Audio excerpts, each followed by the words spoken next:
There's a storm inside every man, silent, heavy, unseen. It doesn't roar. It hums quietly beneath the surface, a low vibration of exhaustion, confusion, and awakening. It is the sound of men everywhere slowly stepping away from a world that no longer feels like home. No protests, no shouting, just quiet footsteps walking out of the noise. For generations, men were told what to be. Be strong, be stoic, be useful, carry the weight, never break, never rest. And they did. They carried families, nations, wars, and dreams on their shoulders. But somewhere along the line, the world forgot to ask them how much it cost to carry everything and still smile. They played their part. They worked. They built. They achieved. But no matter how high they climbed, the world kept moving the goalposts. The applause faded faster. The peace never came. Until one day, something inside whispered, "Stop." And for the first time, they listened. This isn't weakness. It's awakening. This is the quiet rebellion of men who finally realized that the world demands everything, yet gives nothing back. Men who have stopped performing for approval and started searching for meaning. You won't see them on screens or in headlines. They're not loud. They're done with loud. This rebellion happens in small moments. In a man closing his laptop earlier than usual. In someone deleting his dating apps.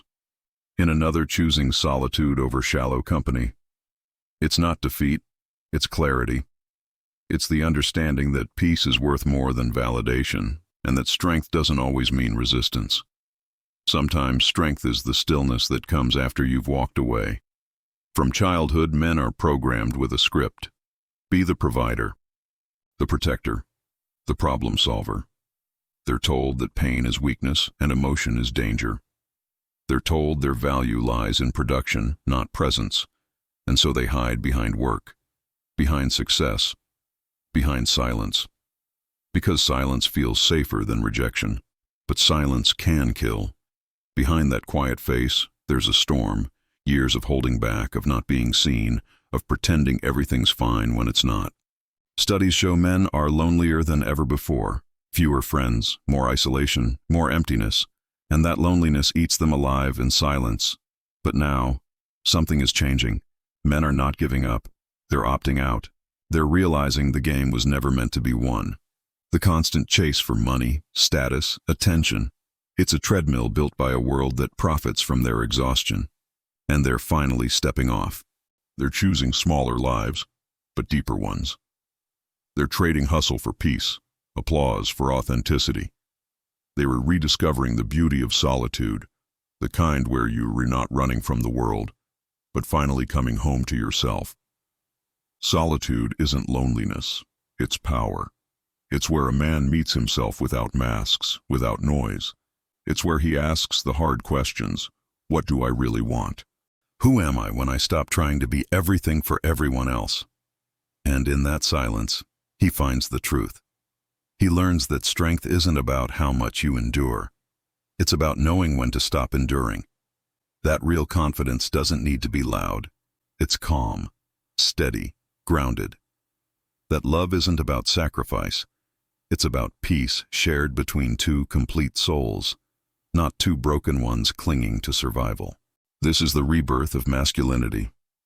Not the toxic kind that dominates, and not the fragile kind that apologizes for existing, but the quiet, grounded kind. The kind that protects without control, loves without fear, and stands alone without emptiness. You can see it in their eyes. The men who've had enough of pretending. The ones who no longer seek validation from a world that doesn't even validate itself. They're not angry anymore. They're free. They've realized that the system loses all power the moment you stop needing what it sells. And that's why they're dangerous. Not because they fight, but because they no longer want to. Because peace cannot be controlled. A man who finds peace within himself is a revolution that no one can silence. You see, the rebellion isn't always in breaking the rules. Sometimes it's in quietly refusing to play the game. It's the man who turns down overtime to spend a slow evening with his thoughts. It is the one who leaves the crowd early because the noise doesn't defeat his soul. It is the one who stops chasing attention, because he has learned that attention without respect is just noise. These men have started building their own kingdoms, small, peaceful, invisible ones. They grow gardens, read books, create in silence, protect their minds like fortresses. They move through the world lightly, but every step they take leaves an impact. And though they rarely speak it out loud, their quiet presence says everything. I am enough as I am. This movement, this quiet rebellion, is not against women, or work, or love. It's against the lie that a man's worth is measured by his struggle. It's against the expectation that he must always give without ever receiving.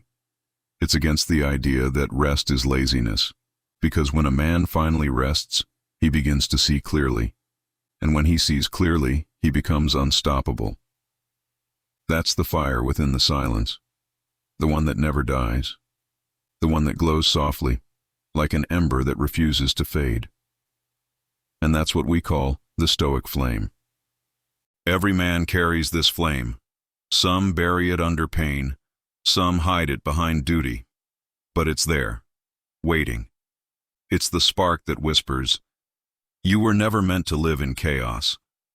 And maybe that's the truth we've all been avoiding. That peace was never outside us. It was always within. The world just made too much noise for us to hear it. So now men are learning to listen again, to their breath, their heartbeat, their silence. They're learning that it's okay to walk away, okay to rebuild, okay to rest. Because rest is not retreat, it's preparation. They're not running from the world. They're returning to it on their own terms. And the beauty of this return is that it changes everything. When a man finds his peace, he no longer controls others. He inspires them. He becomes a lighthouse, not a storm. He no longer shouts his truth. He embodies it. And that, my friend, is the future of masculinity. Quiet, kind, unshakable. Men who walk with peace in their chest and strength in their silence. Men who don't need to prove anything because they've already made peace with who they are. So if you're listening to this, take a deep breath, slow down, step out of the noise. You don't have to fight for your worth anymore. You already have it. You don't need to be perfect. You just need to be real. And real peace begins when you stop apologizing for wanting it. Because in the end, it's not about quitting the world. It's about returning to yourself. And when you do, you'll realize something simple, something sacred. The quietest man in the room is often the strongest. And that silence, that stillness, that glow that never fades, that's the Stoic Flame.